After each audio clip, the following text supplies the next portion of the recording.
बिजली के अभाव में एक पल भी बिता पाना कष्टकर हो जाया करता है। बिजली, हाय बिजली, एक क्षण के लिए भी यदि कहीं बिजली गुल हो जाती है तो चारों तरफ हाय तौबा मच जाती है। लगता है जैसे तेज गति से भाग रही गाड़ी को अचानक ब्रेक लग जाने से वह एक झटके के साथ रुक गई हो।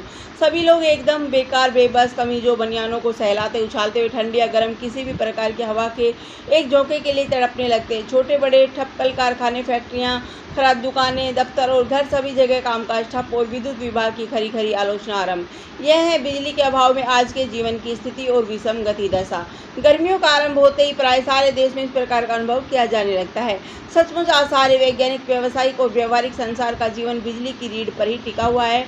मौसम, सर्दी, गर्मी या कोई अन्य कुछ भी क्यों न हो, आज का जीवन बिजली के अभाव में एक कदम भी नहीं चल सकता। बिजली जहां एक झटके में मानव के प्राण ले सकती है, वहीं प्राणदान और रक्षा के लिए भी आधुनिक चिकित्सा विज्ञान उसके झटकों का भरपूर प्रयोग करता है। ऑपरेशन थिएटर हो या फिर रोगी देखने एवं औषधि वितरण कक्ष, बिजली तो रहनी ही चाहिए। शहरी जीवन ही नहीं, आज ग्रामीण जीवन भी बिजली के अभाव में अपने को लंगड़ा लूला अनुभव करने लगा है।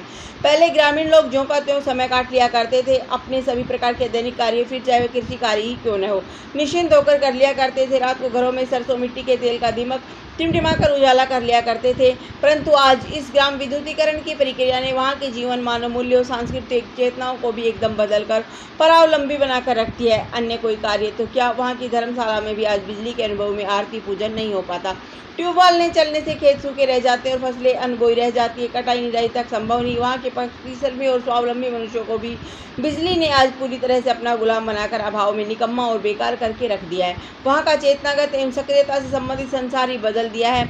नगरों की दशा और भी विचित्र है। वहाँ कई घर तो ऐसे भी है जहाँ बिजली के अभाव में खाना तक बन पाना संभव नहीं हो पाता है। बिजली की अंगीठी से जो काम चलाया जाता है, fridge, heater, cooler, radio, television, telephone, यहाँ तक कि नलों से टपकने वाला पानी भी तो बिजली के दम पर ही आबाद है। भला जब भी विद्युत प्रधान विभाग की कार्यकुशलता की कृपा से कहीं लंबी यात्रा पर चली जाएगी तो क्यों न आबाद नाबाद होने को विवश हो जाए। याद करिए उस क्षण को जब आप किसी थिएटर में बैठकर चलचित्र या नाटक आदि अथवा सांस्कृतिक कार्यक्रम तन्मयता से देखकर आनंदित होते रहे, तभी सहसा बिजली गुल हो गई और आपके आसपास बैठी महिलाएं न केवल दहशत बल्कि हॉल में बैठे हुए तथाकथित सुसभ्य सुसंस्कृत दर्शकों के अंधेरे में चलने वाले व्यापारों से पीड़ित होकर चित्कार करने लगेंगी।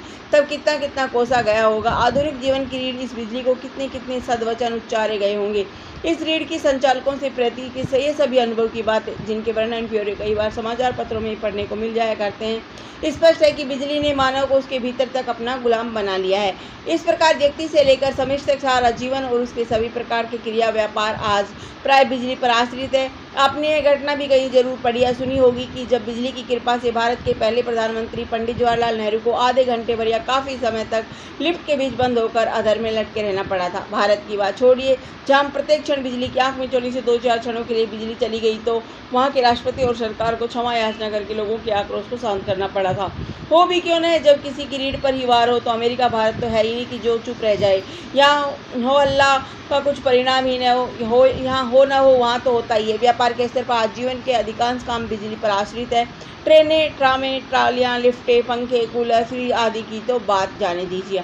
आज का जीवन बिजली के अभाव में दिन के चौड़े प्रकाश में भी अंधा बनकर रह जाता है। सारे काम, सारी गतिविधियाँ जहाँ की तहाँ स्थगित होकर रह जाया करती है। ठीक भी तो है, जब रीढ़ ठीक न होगी, सीधी नहीं रह पाएगी तो शरीर किसी काम के लिए खड़ा ही कहाँ हो पाएगा।